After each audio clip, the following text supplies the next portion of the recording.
it's Linda from Lányos Handmade, and today we're going to start the videos for the Willow Wallet sew along.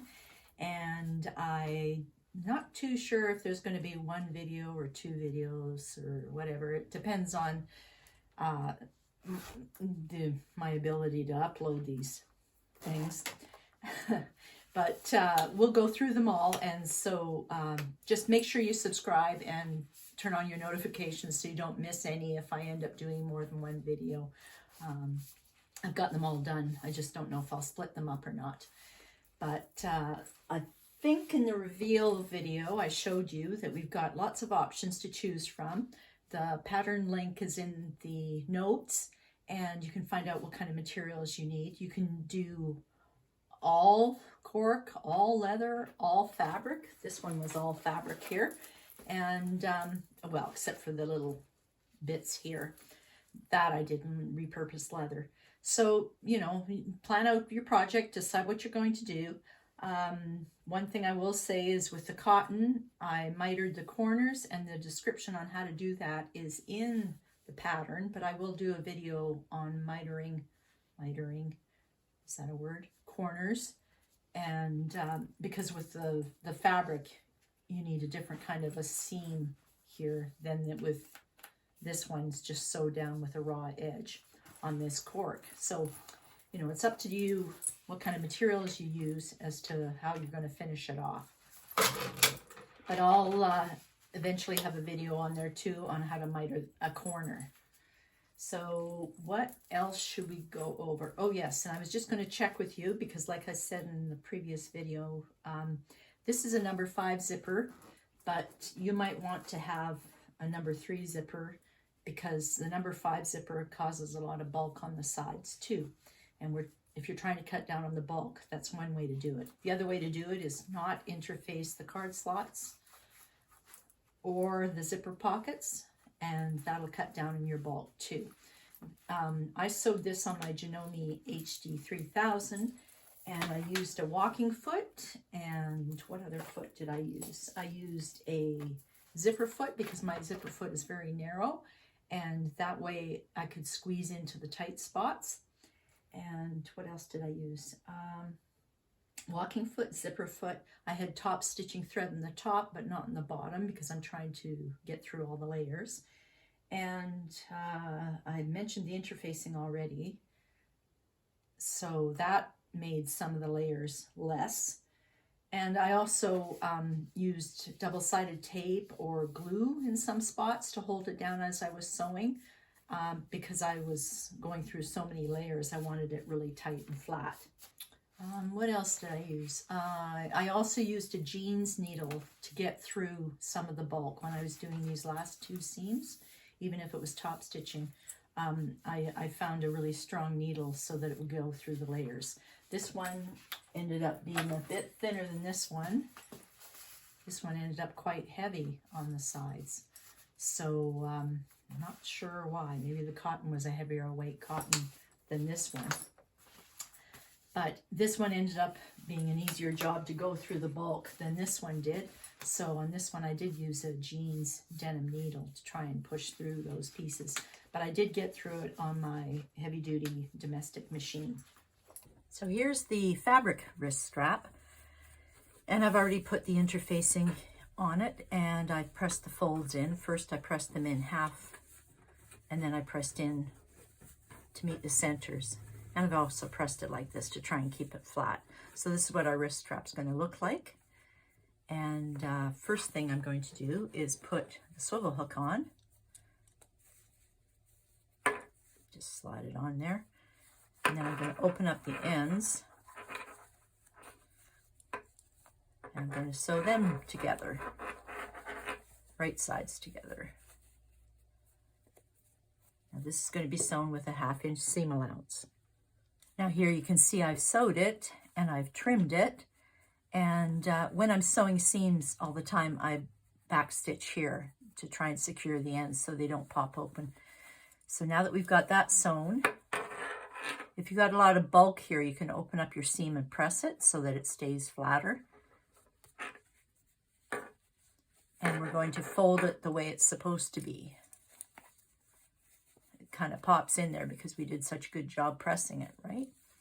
So let's fold it the way it's supposed to go. There you go. And now you see you've got a loop. It's got a swivel hook on it. Now, if you've got it folded and one side looks really big compared to the other side, you can always flip it the other way around. Keep the what looks like larger size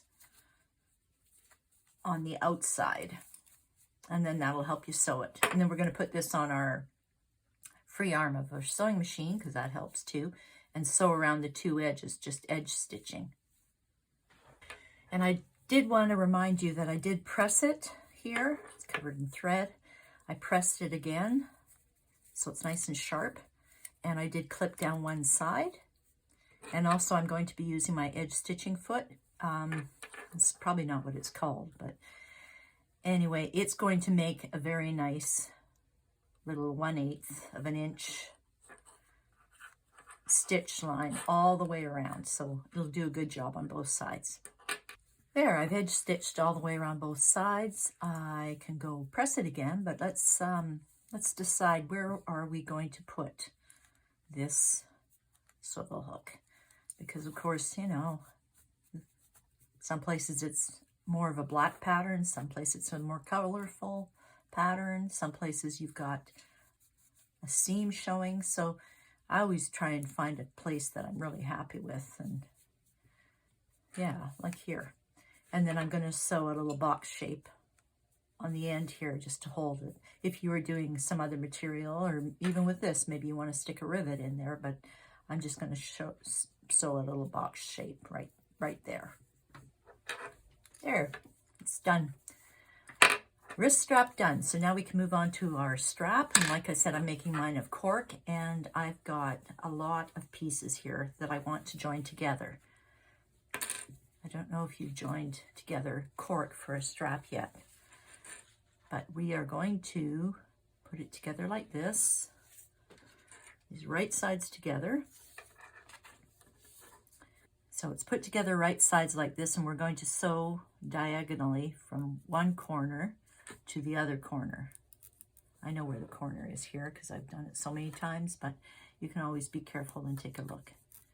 And this is the line we're going to sew on, because after we sew on that line and we turn it back, we're going to have a nice diagonal on here, and it'll make it stronger. So I'm just going to sew across there and tie off my ends. So I've got all my lengths for my strap. I've sewed them together, and I glued them down with just some, this is fabric fusion, but it doesn't matter what you use. You could even use Wonder Tape bits here to keep this down so you can sew it. What I'm going to do next is put some Wonder Tape in between these two layers, and I'm going to line them up carefully and run them through the sewing machine with my edge stitch foot again. You can use a 1/4 inch or 1/8 inch, whichever you like. I might even do both, but I'm going to make sure I go down one side and then flip it over and go down the other side. There's less twisting in the strap if you go in the same direction. I can always go across the top and down, but with the long lengths, I like to go in the same direction. So I'll sew these two pieces together now, and then our strap will be done, and we can feed it through the rings and the loops and everything. Now you can see for the most part, these two pieces are matching up nicely. I'm holding them nicely. I'm not pulling on them. This is the bump where the seam is, and this little piece I'm going to cut off afterwards because it's not quite lined up. So I'm going to make sure that the guide is running along the top layer. But otherwise I can see it's lining up pretty good on this side. When I go to the other side, I'll be able to see if it lines up nicely on that side too, because it's almost impossible to cut straight even with a rotary cutter and a ruler. So any little dips and bends in, I take them out afterwards. So one side is done. I'm not even sure which one here. I think I put a knot in it. Yeah, I did down here. So now I'm going to flip it over and do down the same direction. And I did go through here and shave just a little bit off just to make sure the top and the bottom lined up on this side too, so that the guide would go smoothly. So I'll sew down this side now. I think I might even stick another 1/4 inch top stitching row in just to make it look fancy. So I've finished my top stitching, and you'll always notice there's one way that your strap likes to curl, and that's probably the way we should have it curl. Now we've got our slider. And let's put one end on the slider here. And if you had a fabric strap, you could sew it. You could sew this too if you wanted, but I'm just going to clip it for now. And I'm going to use a Chicago screw instead. Maybe even a couple of them just to make it fancy, to hold it down. Then the other side goes through one of our swivel hooks.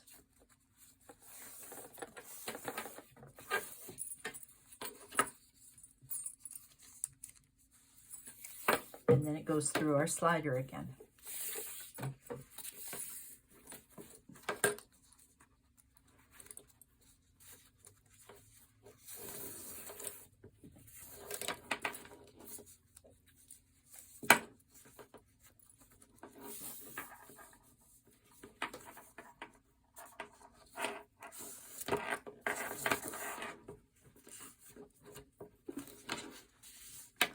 So that's what one side would look like.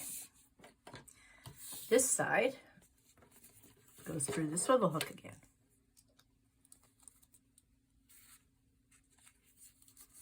And folds over. And you can sew it, or you can stick a Chicago screw or a rivet or something on it. I have to go find my Chicago screws so that, oops. These things fly around on their own. Anyway, I have to go find my Chicago screws so I can put one in. Before you do any of that, make sure you check and see that everything is on the right side.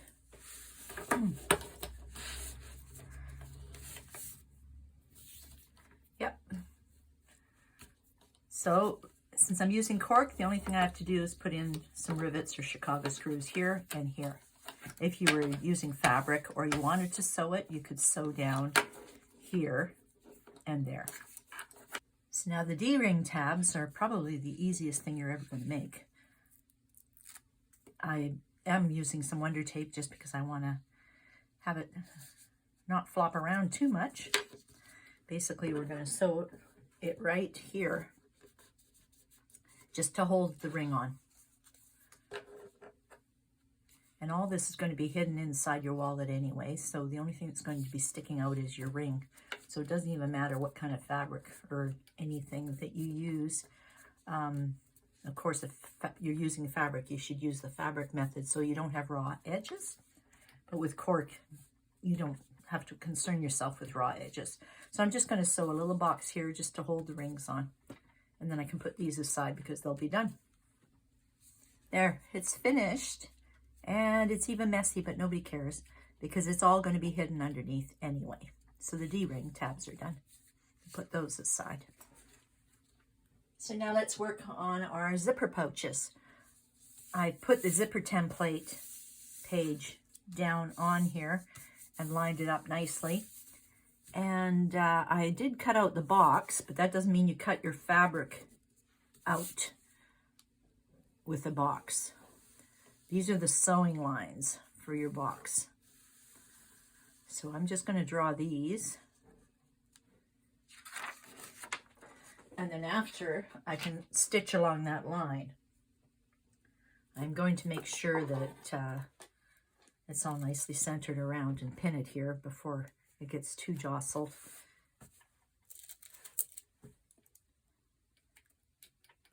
And then I will do the same with the other piece because we've got two of these to do.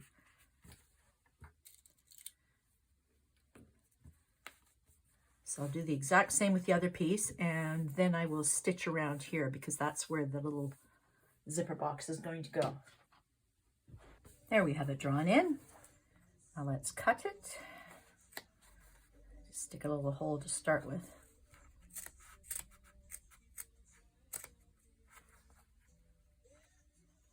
Up into the corners. Don't cut your stitching.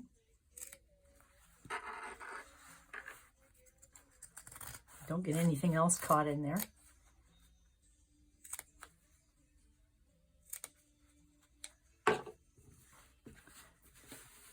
Then I go over and I press it this way. And I press it this way. And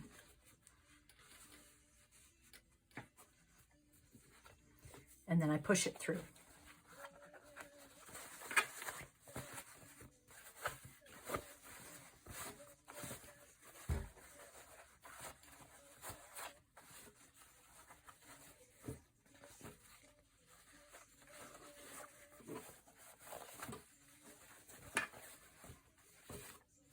And I'll press it again.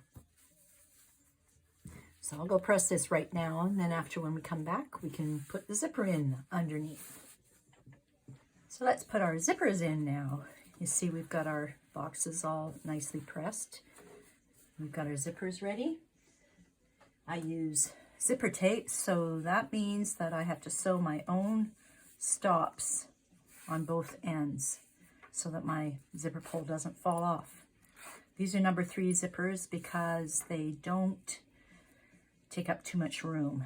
You can use number 5, but we're trying to keep the edges as not bulky as possible. So I'm going to get the tape and I'm going to put it on here, and that'll help me sew it in. I'm sliding around everywhere. This one's getting kind of old and dried up. I hope I can find my new package. I'll put a little bit of tape on both sides, and then I'll sew around. There's not much space on this narrower tape.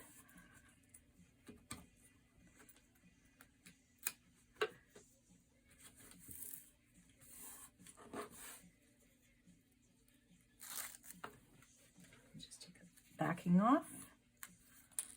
Sometimes it comes off one side better than the other side.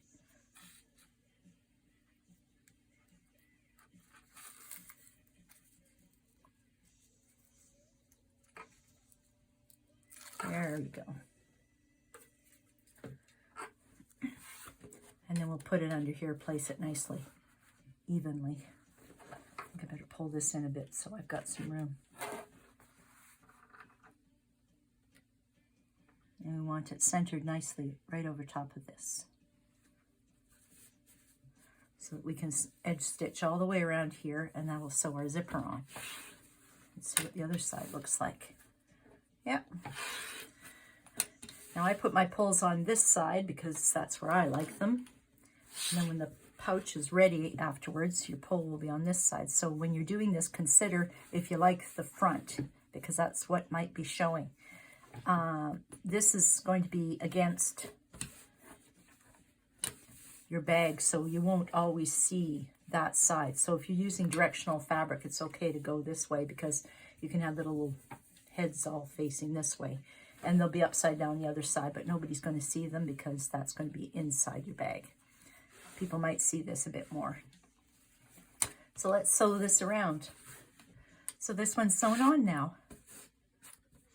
And check the other side, make sure you didn't fall off the tape if it's narrow tape.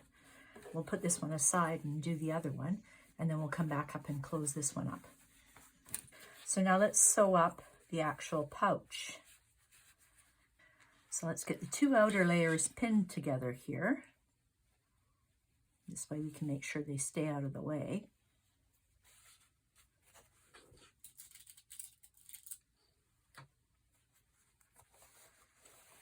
And these 2 layers we're going to pin together. I don't know if I actually needed interfacing on that pocket. That's pretty heavy fabric already, but it's there now.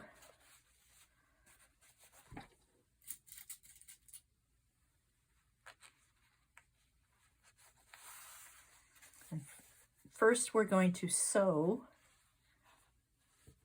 and zigzag around the lining to enclose it all up so nothing falls out.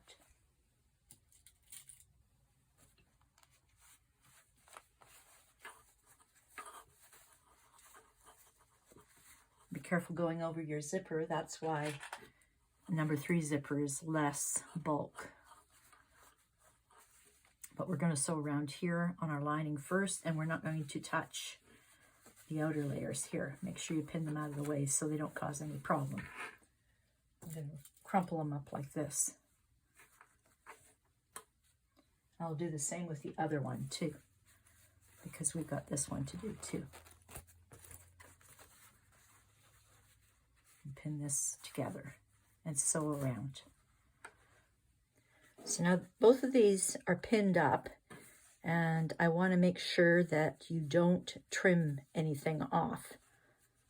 We need all this 1/2 inch seam allowance on both pieces. Don't trim anything until I tell you to. Okay, so here are the inside pockets sewn up.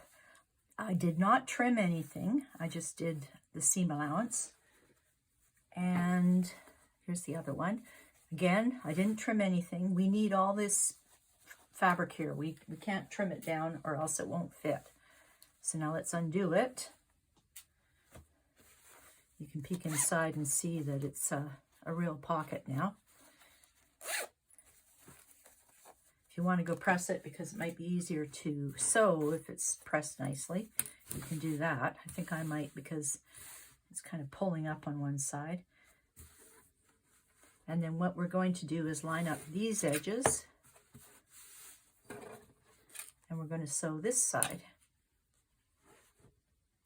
And none of these edges are trimmed, and they're all raw, so I'm going to zigzag them, and we need them all. They'll all be covered up, but we need that space, so don't trim it off. So basically we just fold this over, line it up, and sew it.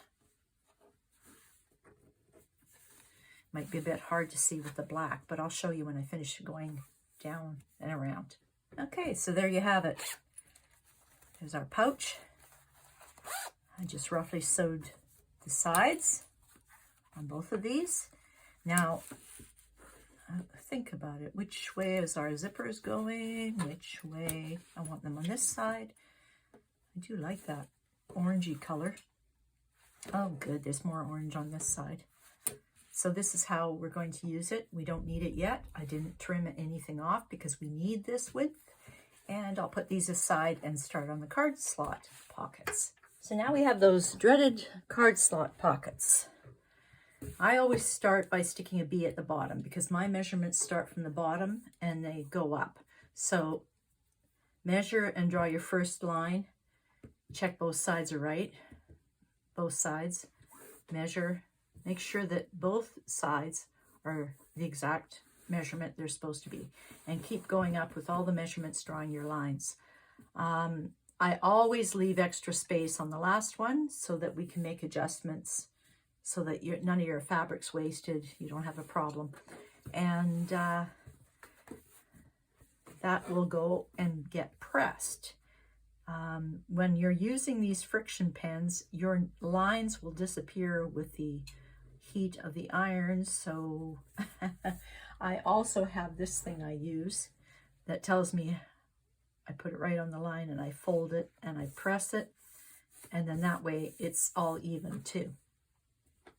So that little thing helps. This is just in case you're wondering, it's a clover, and it's not metal. It's sort of a cardboardy type thing that is safe to iron. So do your pressing at the iron all the way up. And this is the result that you end up with. And this is extra big at the top again. This is the bottom where the B is, but of course the B disappeared with friction pen. And I'm going to zigzag around. If you don't have zigzag, you can sew it down, but make sure your sewing stays within the 1/2 inch seam allowance on both sides. And then I do a row of stitching up and down right at the center. And then after I can measure for card slots and see how it fits. Now the other thing is sometimes people, before they do all that, they do a little edge stitching right across the top here. I don't usually do that, but it's up to you if you like to do it or not. If I just had plain cotton, I might do it because it's pretty flimsy, but this is quite heavy because this has got interfacing on it, so it might be quite heavy. So we're going to measure the center and do lines up and down.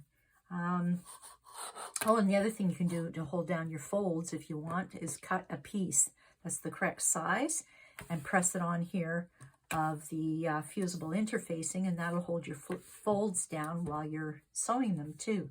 I've got way too much interfacing on here already, so I want to keep it a bit lighter. So I'm going to leave it just like this. So I'll get back to you after I sew the edges and the center, and we can try some card slots in it, and we can cut it down to make it the right size. So there's our completed card slots. As you can see from the other side, I've done a 1/2 inch on this side and a 1/2 inch on this side for my seam allowance. And I've also done a bunch in the middle just to satisfy myself that the cards are going to fit. After we sew the sides in the middle and I zigzagged around, then I attached the lining piece. And this lining piece is the correct size, so if your card slots were a little bit bigger, because I left the extra space at the top, you can always line this up with it and cut off the extra from the top, because I did give you an extra 1/2 inch on this piece, just in case there was some error. So the next step that we have is we're going to sew the lining on. So we've got our right sides together. We're going to pin it and sew it with our usual 1/2 inch seam allowance. And then we'll end up with something that looks like this. And we can press it. If you like, you can also edge stitch across the top. I haven't done that yet with this one. But we will have to sew around just with a zigzag or a straight stitch just inside the seam allowance, just so that we can hold the lining properly to the card slot piece. So here are our card slot pockets all finished. And here are our zipper pouches. We are going to put one on top of the other, line up the bottoms, because the tops are slightly shorter. They're supposed to be like that, so that you kind of see that there's a pocket in there. Okay, so we're going to sew down and around and up, and I prefer a zigzag stitch because then I can crush the edges. If you don't have one on your machine, then stay within, with a straight stitch, stay within the seam allowance, but make sure you catch both pieces together. Okay, and of course we've got the other one here too that we're going to do the same thing. You sew, line it up, and either zigzag or use a straight stitch and go around. And then these pieces will be finished, and we can attach them to our inner front, which for me is a piece of cork. So how do these look? Still picking threads off of them.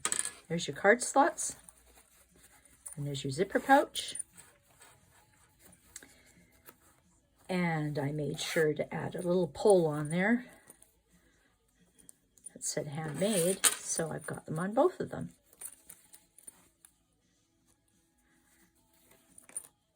There. So thanks for watching the videos, and make sure you subscribe and turn your notifications on so you can catch all the videos that I upload on how to sew this compact and yet loaded with features wallet.